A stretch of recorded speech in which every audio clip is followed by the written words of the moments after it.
વિદ્યાર્થી મિત્રો નમસ્કાર. આપણે ગઈકાલના લેક્ચરમાં આઠમું ચેપ્ટર જે ચાલે છે એ આઠમા ચેપ્ટરમાં લેન્થેનોઇડ શ્રેણીના તત્વો વિશે અભ્યાસ કર્યો.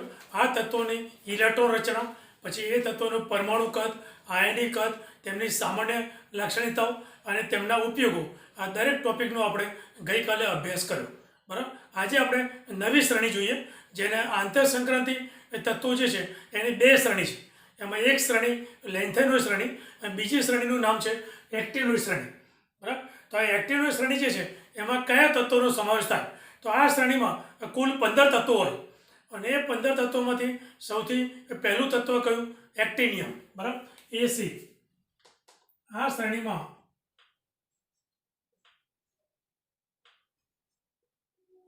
એસી જેનો પૂર્ણ ક્રમાંક Z બરાબર 89, બરાબર, જેનું નામ છે એક્ટિનિયમ. એ એક્ટિનિયમથી શરૂ કરી અને LR Z બરાબર 103, જેનું નામ કહેવાય લોરેન્સિયમ.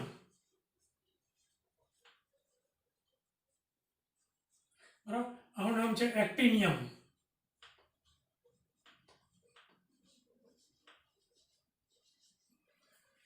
આ શ્રેણીમાં એક્ટિનિયમ Z બરાબર 89 પરમાણુ ક્રમાંક, એ 89 થી શરૂ કરી LR લોરેન્સિયમ Z બરાબર 103 સુધીના તત્વોનો સમાવેશ થાય છે.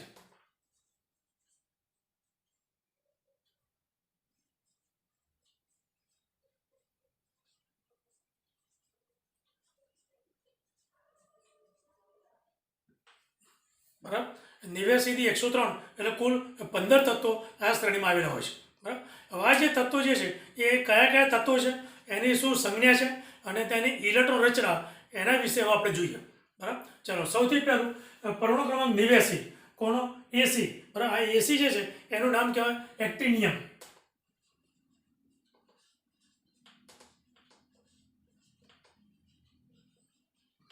બરાબર. શું નામ કહેવાય? એક્ટિનિયમ. ચલો, ત્યાં ભાઈ પરમાણુ ક્રમાંક 90, જેની સંજ્ઞા છે TH, જેનું નામ કહેવાય થોરિયમ.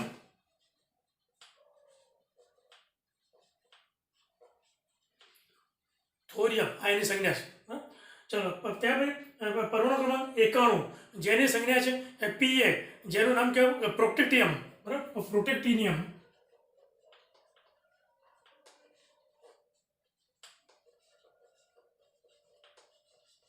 બરાબર. PA સંજ્ઞા છે જેનું નામ કહેવાય પ્રોટેક્ટિનિયમ. બરાબર. એનું નામ છે. બરાબર. ચલો, પરમાણુ ક્રમાંક 92, U એટલે યુરેનિયમ.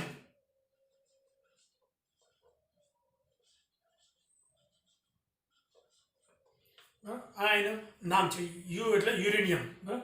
ત્યાં પછી પરમાણુ ક્રમાંક 93, જેને કહેવાય NP. NP એટલે નેપ્ચ્યુનિયમ.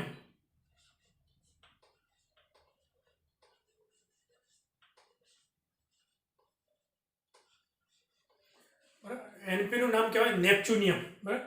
94 નંબર છે એ PU. PU એટલે પ્લુટોનિયમ.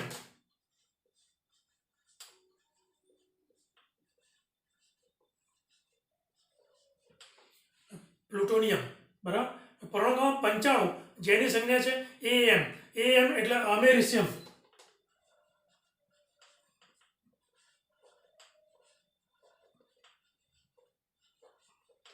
બરાબર. એનું નામ કહેવાય અમેરિશિયમ.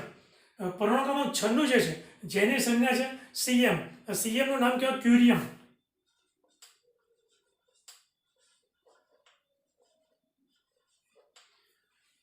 ત્યાં પછી પરમાણુ ક્રમાંક 97, જેની સંજ્ઞા છે BK. BK નું નામ કહેવાય બર્કેલિયમ.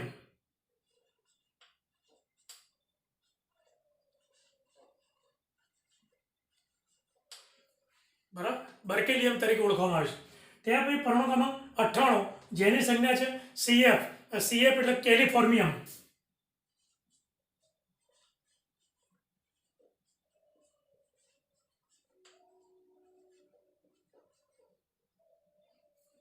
શું નામ કહેવાય? કેલિફોર્મિયમ. આ એનું નામ છે. બરાબર.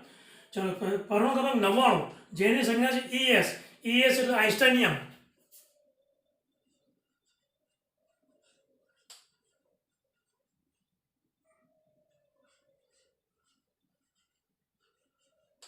બરાબર. આઇન્સ્ટાઇનિયમ એ એનું નામ છે. બરાબર. ચલો, ત્યાં પછી પરમાણુ ક્રમાંક 100, જેના એફએમ, બરાબર, એફએમ જેનું નામ કહેવાય ફર્મિયમ.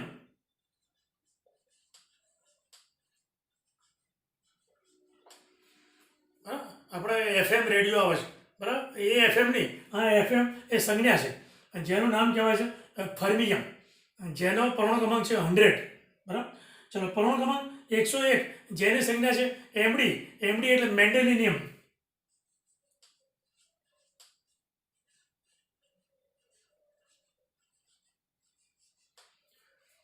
મેન્ડેલિનિયમ એ એનું નામ છે. ચલો, પરમાણુ ક્રમાંક 102 જેને કહેવાય NO. NO એટલે નોબેલિયમ. બરાબર.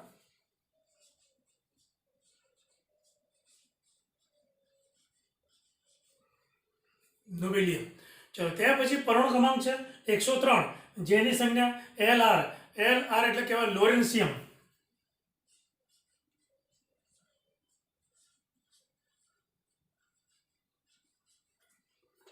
આ પ્રમાણે આ તત્વોના આ પ્રમાણે નામ આપેલા છે. બરાબર. આ બધા જે તત્વો છે એની સંજ્ઞા અને નામ એ તમારે લખીને તૈયાર કરવાનું. એટલે 2-3 વખત તમે નોટમાં લખશો અને પછી એ રીતે તૈયાર કરશો તો તમને યાદ રહી જશે. બરાબર. જો એસી એટલે એક્ટિનિયમ, TH એટલે થોરિયમ, PA એટલે પ્રોટેક્ટિનિયમ, બરાબર, યુ એટલે યુરેનિયમ, NP એટલે નેપ્ચ્યુનિયમ, બરાબર, PU એટલે પ્લુટોનિયમ, AM એટલે અમેરિશિયમ, CM ક્યુરિયમ, BK બર્કેલિયમ, CF કેલિફોર્મિયમ, ES આઇન્સ્ટાઇનિયમ, FM ફર્મિયમ, MD મેન્ડેલિનિયમ, NO નોબેલિયમ અને LR એટલે લોરેન્સિયમ. એટલે આ પ્રમાણે પરમાણુ ક્રમાંક 89 થી 103 પરમાણુ ક્રમાંક સુધીના તત્વોનો આ શ્રેણીમાં સમાવેશ થાય છે. બરાબર. ચલો, હવે આ શ્રેણી જે તત્વો જે છે એ તત્વોની ઇલેક્ટ્રોન રચના શું, બરાબર, એની વિશે વાત કરીએ. ઇલેક્ટ્રોન રચના.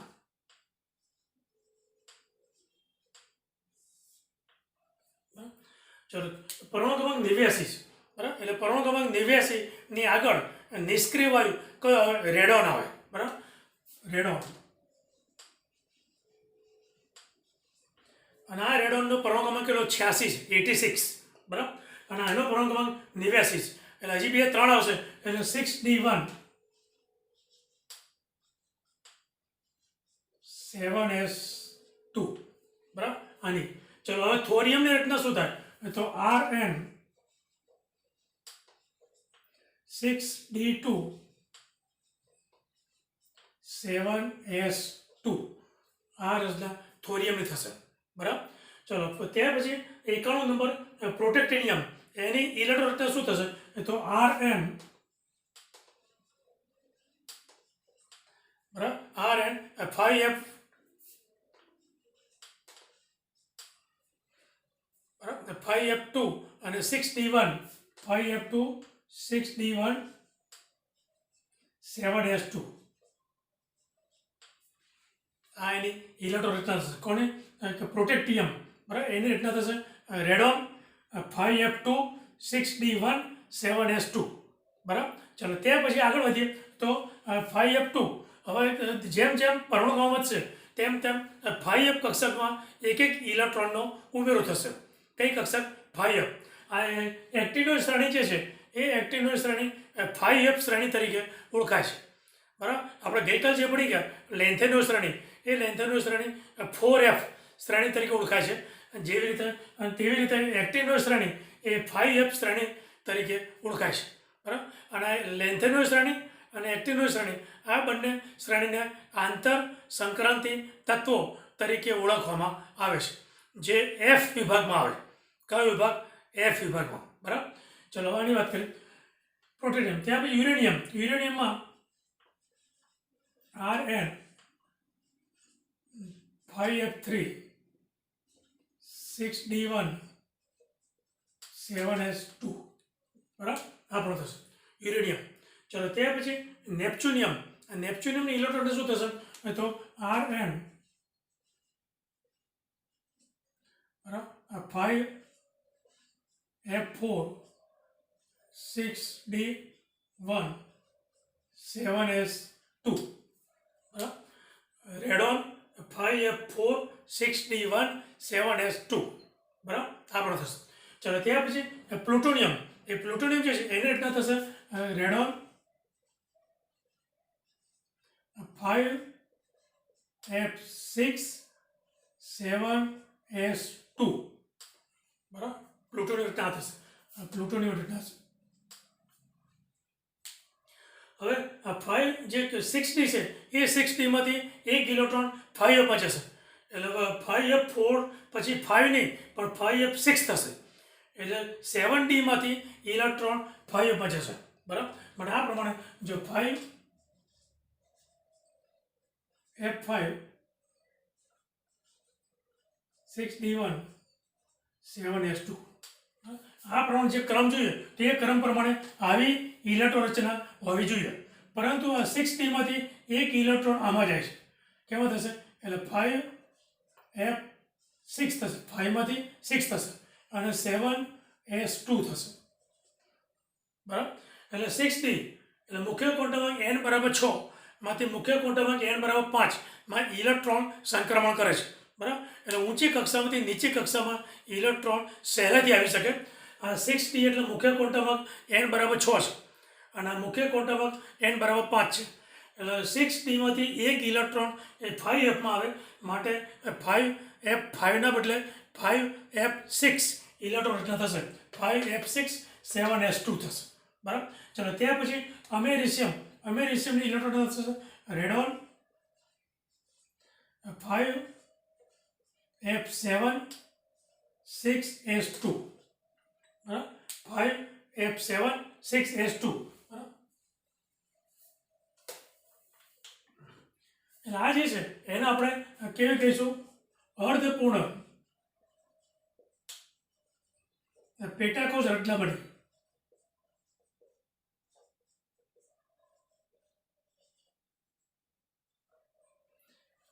બરાબર. આ જે 5F7 છે એને આપણે અર્ધપૂર્ણ પેટાકોષ રચના કહેવાય, બરાબર. આપણે જાણીએ છીએ પ્રમાણે F કક્ષક જે છે એ F કક્ષકના પેટા વિભાગ 7 હોય, બરાબર. અને દરેક કુલ 14 ઇલેક્ટ્રોન સમાય. હવે 14ના અડધા 7 ઇલેક્ટ્રોન આવી ગયા, માટે એને અર્ધપૂર્ણ પેટાકોષ રચના તરીકે ઓળખવામાં આવે છે, બરાબર. તો આ પ્રમાણે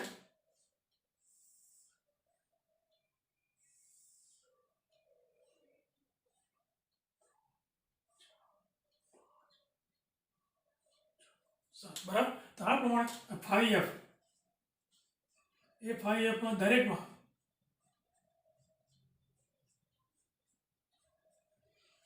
સાથે સાથમાં એક ઇલેક્ટ્રોન સમાય, બરાબર. F કક્ષકના પેટા પ્રકાર 7, માટે આ જે રચના છે એ રચનાને અર્ધપૂર્ણ પેટાકોષ રચના કહેવાય.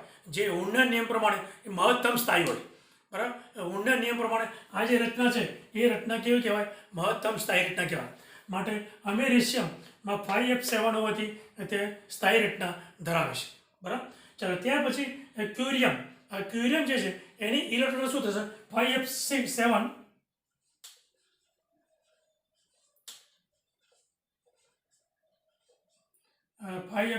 6D1 7S2, બરાબર. આ પણ થશે 5F7 6D1 7S2, માટે આ પણ 5F7 છે, આ પણ 5F7 છે, માટે આ બંને અર્ધપૂર્ણ પેટાકોષ રચના તરીકે ઓળખવામાં આવે છે, બરાબર. ચાલો ત્યાર પછી જે આવશે એમાં 5F9 આવશે.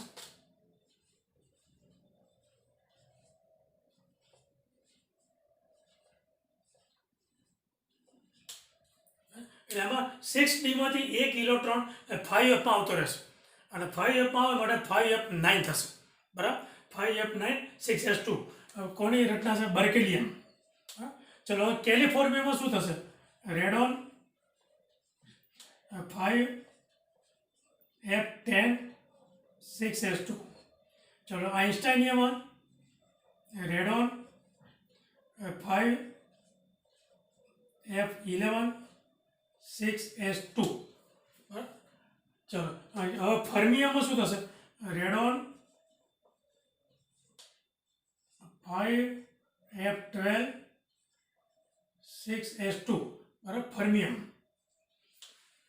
5F12 6S2, બરાબર. ચલો હવે મેન્ડેલિયમના શું થશે, રેડોન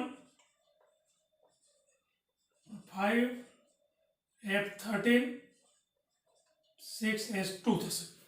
ત્યાર પછી નોબેલિયમમાં રેડોન 5F14 6s2 ઇલેક્ટ્રોન રચના જોવા મળે છે. બરાબર. અને છેલ્લું તત્વ લોરેન્સિયમ, એ લોરેન્સિયમમાં રેડોન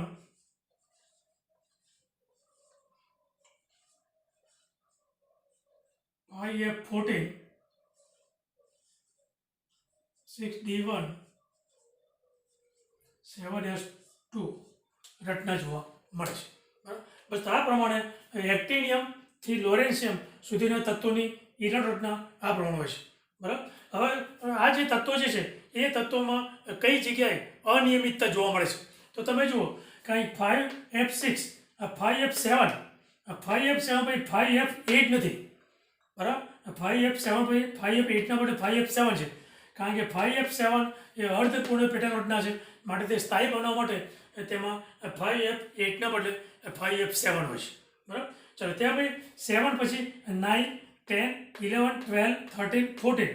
બરાબર. એટલે 5F14 એટલે 5F કક્ષક સંપૂર્ણ ભરી ગઈ, અને 5F કક્ષક સંપૂર્ણ ભરી જાય જેને આપણે સંપૂર્ણ પેટાકોષ રચના કહેવાય. બરાબર. એટલે આ પ્રમાણે આ જે છે 5F14 એમ થશે.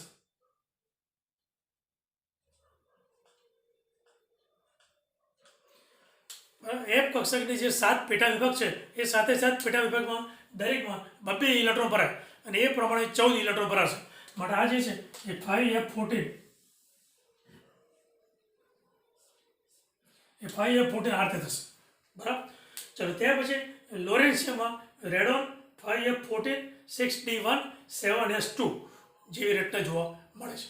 બરાબર. બસ આ પ્રમાણે એક્ટિનોઇડ શ્રેણીના તત્વો જે છે એની ઇલેક્ટ્રોન રચના આ પ્રમાણે દર્શાવી શકાય. અને આ ઇલેક્ટ્રોન રચના જે છે એ બોર્ડની પરીક્ષામાં શોર્ટ ક્વેશ્ચન તરીકે પૂછી શકાય. આમાંથી કોઈ પણ તત્વની ઇલેક્ટ્રોન રચના પૂછાય તો તમારે આ રીતે દર્શાવવાની. બરાબર. ખ્યાલ આવી ગયો. ચલો હવે આ જે ઇલેક્ટ્રોન રચના છે એ એના પરથી આ તત્વોની સામાન્ય ઇલેક્ટ્રોન રચના શું થાય. ચલો આ તત્વોની સામાન્ય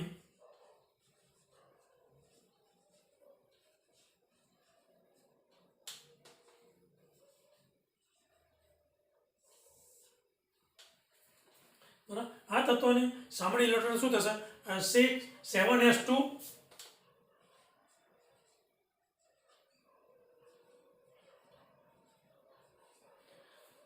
રેડોન 7s2 5Fn આવું થશે. જ્યાં n બરાબર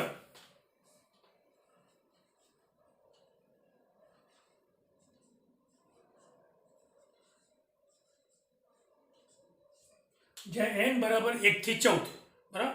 જે 5F કક્ષક છે એ 5F કક્ષકમાં ઇલેક્ટ્રોન 1 થી 14 મેક્સિમમ 14 સુધી સમાય. 14 થી વધારે ઇલેક્ટ્રોન F કક્ષકમાં આવી શકે નહીં. માટે આ તત્વોની સામાન્ય ઇલેક્ટ્રોન રચના થશે રેડોન 7s2 5Fn. બરાબર. બસ એટલે એક માર્કનું શોર્ટ ક્વેશ્ચન પૂછાય કે એક્ટિનોઇડ શ્રેણીના તત્વોની સામાન્ય ઇલેક્ટ્રોન રચના જણાવો તો તમારે આ લખવાની. બરાબર. આ એની સામાન્ય ઇલેક્ટ્રોન. ચલો હવે ત્યાં પછી બીજી વાત કે એક્ટિનોઇડ શ્રેણીના જે તત્વો છે એ તત્વો એ રેડિયો એક્ટિવ તત્વો છે. બરાબર. આ તત્વો જે છે એ કેવા છે રેડિયો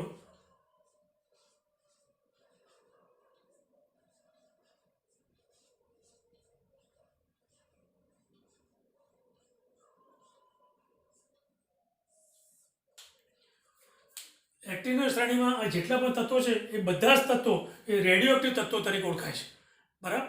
અને આ તત્વો જે છે એ તત્વોનું આયુષ્ય કેટલું તો આ તત્વોનું આયુષ્ય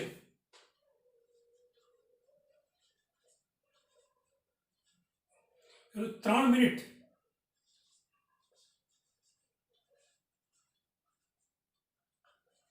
થી 1 દિવસ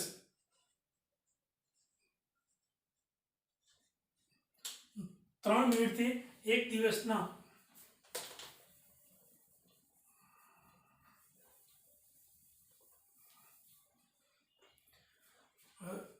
એક્ટિનોઇડ શ્રેણીના જે તત્વો છે એ તત્વોનું આયુષ્ય. બરાબર. એ આયુષ્ય 3 મિનિટથી 1 દિવસના ગાળામાં હોય છે.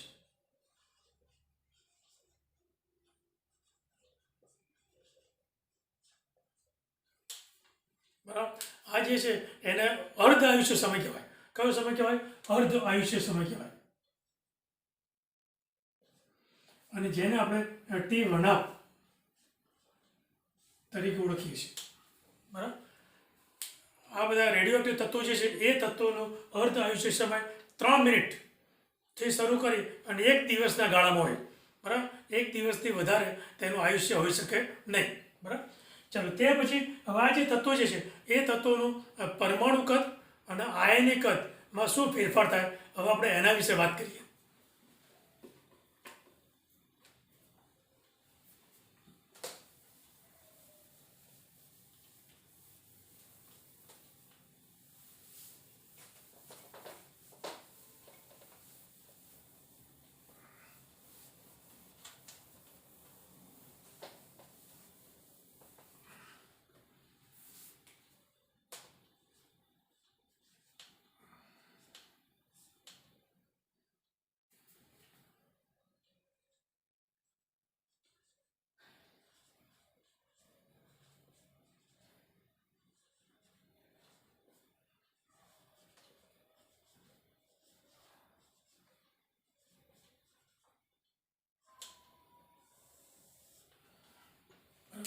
હવે આ શ્રેણીના જે તત્વો જે છે એ તત્વો આવર્ત કોષ્ટકમાં ક્યાં આવેલા હોય?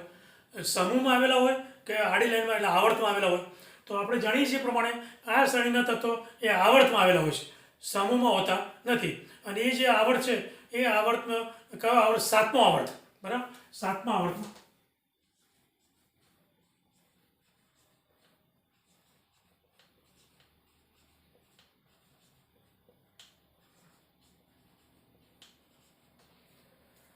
આવર્ત કોષ્ટકમાં આ તત્વો 7મા આવર્તમાં સ્થાન ધરાવે છે. બરાબર. તેથી આવર્તમાં ડાબી બાજુથી જમણી બાજુ જઈએ તેમ તેમ પરમાણુ ક્રમાંક વધે. બરાબર. ડાબી બાજુથી જમણી બાજુ જતા પરમાણુ ક્રમાંક વધે.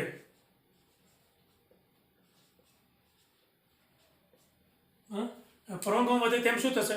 કેન્દ્રીય ધનવીજભાર વધશે. બરાબર. કેન્દ્રીય ધનવીજભાર વધે, સાથે સાથે જે કઈ કક્ષા છે બરાબર એ બાહ્યતમ કક્ષામાં ઇલેક્ટ્રોનની સંખ્યા વધે, પરંતુ મુખ્ય ક્વોન્ટમ n કેવો રહે? અચળ રહે. તેથી ઇલેક્ટ્રોનનું કેન્દ્રથી અંતર વધતું નથી. બરાબર. પરમાણુ વધે તેમ કેન્દ્રીય ધનવીજભાર વધે.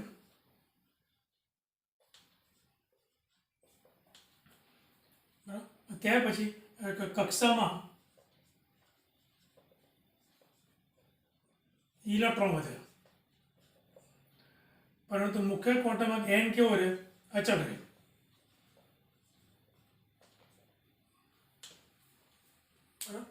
પરમાણુ ક્રમાંક જેમ વધે તેમ કેન્દ્રમાં ધનવીજભાર વધતો જાય. બરાબર. સાથે સાથે બાહ્યતમ કક્ષામાં ઇલેક્ટ્રોનની સંખ્યા વધે. બરાબર. પરંતુ મુખ્ય ક્વોન્ટમ n અચળ રહે. તેથી ઇલેક્ટ્રોનનું કેન્દ્રથી અંતર વધતું નથી. બરાબર. અંતર વધતું નથી. તેથી આકર્ષણ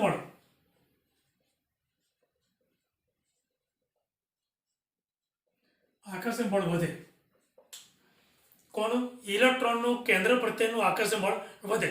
અને આકર્ષણ બળ વધે જેથી કક્ષકો સંકોચાય. કક્ષકો સંકોચાય.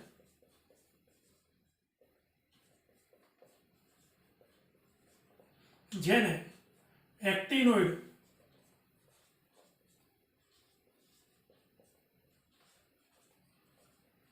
સંકોચન કહેવાય.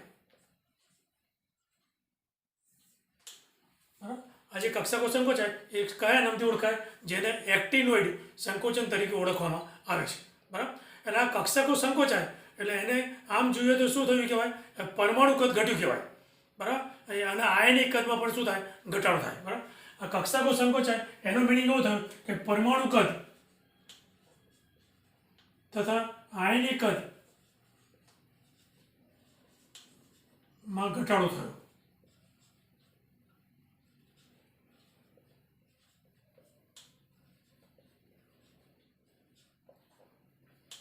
બરાબર. પણ આ આયનિક કદ કયા આયનો? તો આ એક્ટિનોઇડ શ્રેણીના જે તત્વો છે એ તત્વોમાં M+3 બરાબર. +3 આયનો જે છે એ ત્રિસંયોજક આયન, ત્રિસંયોજક આયન.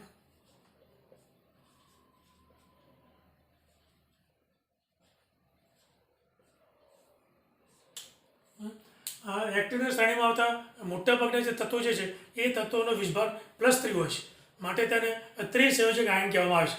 તો એ ત્રિસંયોજક આયનના કદમાં ઘટાડો થાય છે તથા પરમાણુ કદમાં ઘટાડો થાય છે. કઈ તરફ? આવર્તમાં ડાબી બાજુથી જમણી બાજુ જઈએ તેમ તેમ પરમાણુ ક્રમાંક જેમ જેમ વધે તેમ તેમ પરમાણુ કદમાં ઘટાડો થાય તથા એ ત્રિસંયોજક આયનો જે હોય એ ત્રિસંયોજક આયનોના કદમાં એટલે કે આયનિક કદમાં પણ ઘટાડો જોવા મળે છે. બરાબર? બસ તો આ પરમાણુ કદ અને આયનિક કદ ટોપિક સાથે આજનું લેક્ચર પૂરું થાય છે. બાકીના ટોપિક આપણે આવતા લેક્ચરમાં જોઈશું. અસ્તુ. જય સ્વામિનારાયણ.